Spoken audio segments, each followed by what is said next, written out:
Let's dive into the wild story of two guys who literally broke the entire onion market. It sounds totally crazy, right? But yeah, there's a law against trading futures just for onions.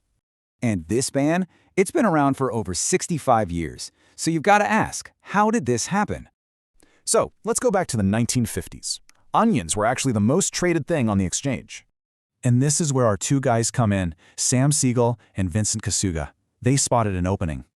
Their plan was, honestly, pretty wild.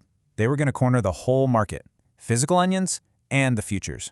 First up, they bought the actual onions, and I mean a lot of them, 30 million pounds. This is how much control they had. They owned 98% of all the onions in Chicago. They also snatched up futures contracts, basically locking in prices for onions they'd get way later. But here's where it gets really clever. With all that control, they started to short sell. So short selling is just betting the price will drop. You sell futures you don't own, hoping to buy them back cheaper. But see, they weren't just hoping the price would fall. No, they were going to make it happen. And here's how they did it.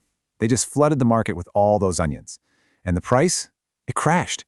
Get this, they even cleaned up spoiling onions to make them look new. It made supply look huge. The fallout from this was just devastating. Siegel and Kasuga made millions while farmers went bankrupt. In Chicago, prices dropped so low that the onions were literally cheaper than the bags they came in. Yeah, this massive mess got the government's attention. They had no choice but to step in. So you can see the direct line here. Their whole scheme led straight to a brand new law. And that one event totally changed the rules of the game, banning onion trading and cornering markets. Which makes you wonder, right? What does it really take for the actions of two people to change the law forever?